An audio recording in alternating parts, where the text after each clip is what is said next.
Hello guys! Ito na naman ako. Gusto ko lang i-flex sa inyong itong aking bagong multifunctional food machine. Ngayon, itatry namin magigiling. Ito ang aking karne, pork giling. Kasi gagawa ako ng lumpia Shanghai.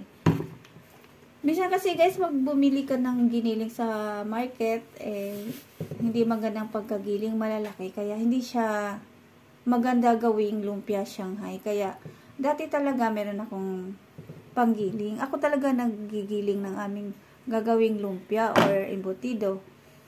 Tapos nasira. Ngayon, bumili ako ulit ng bago kasi maganda talaga yung ikaw ang magigiling. Bukod na sa malinis, yun ay pinong-pino talaga siya at maganda talaga siya gawing lumpia Shanghai. So, ito na. Mag-start na tayo sa ating pagigiling. O, yan na siya. Ito yung yung kanyang, ang talas guys. Tapos, stainless. So, ayan na. Lagyan mo na ng karne.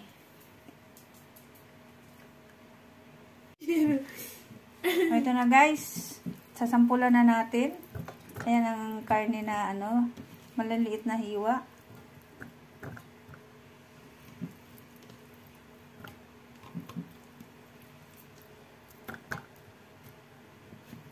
Tamang-tama lang ang kanyang laki. Hindi gaya nung aming unang nabili na mas maliit dyan. At mas maganda ito.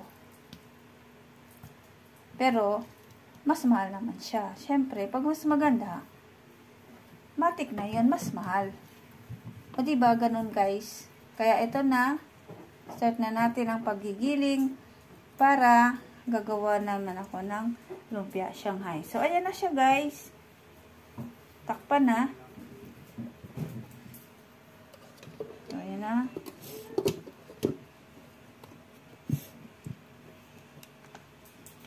Ikaw na.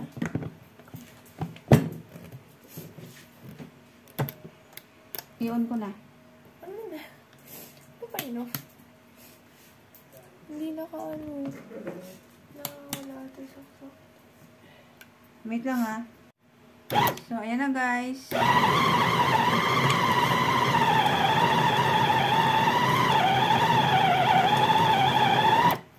Titingnan natin ang kanyang resulta kung gaano siya katira.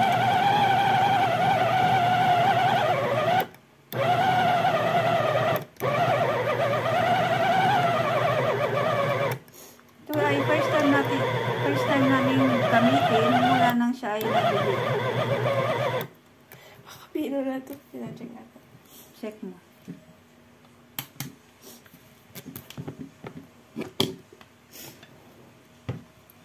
O, check mo.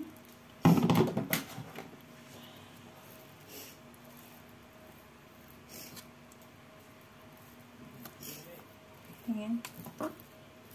Okay na lang siya. Kunti pa. Di ba? Kunti pa. Mayroon pang Mayroon pa. Kunti pa. Maganda siya guys. Ang talas ng kanyang nakakatakot nga lang yung kanyang blade.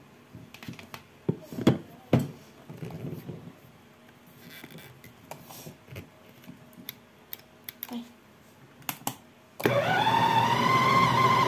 Parang marami yata ako lagay.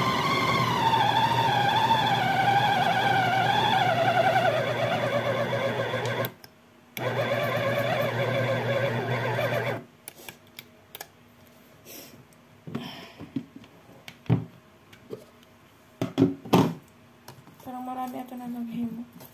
Inubos ko kasi. Ayun na. Okay na yan? Pino na. Oo, okay na yan. Kuya na ito. Pino na siya, oh. Ayan.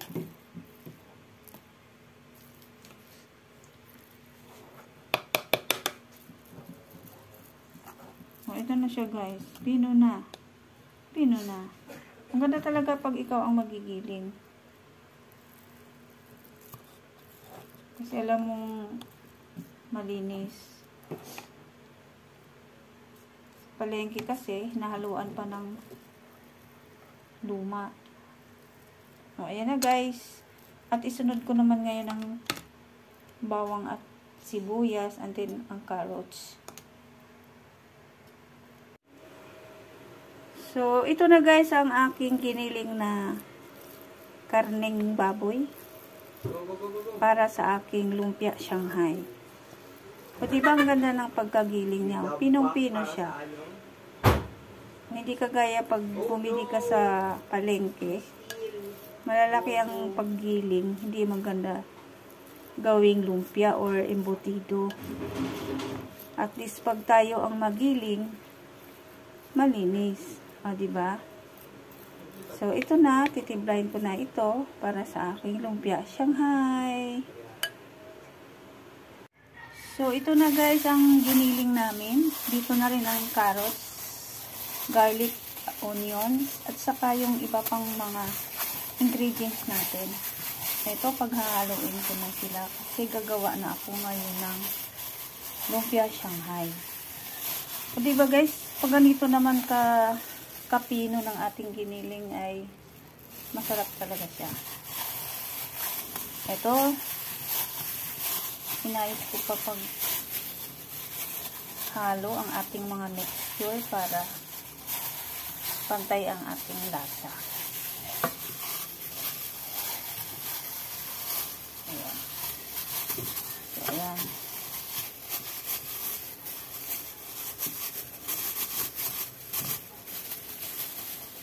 Ginamitan ko ng aking kamao para mas masarap.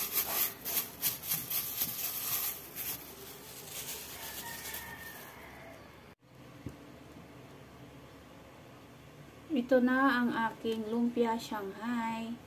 Ready to fry ang aking lumpia Shanghai.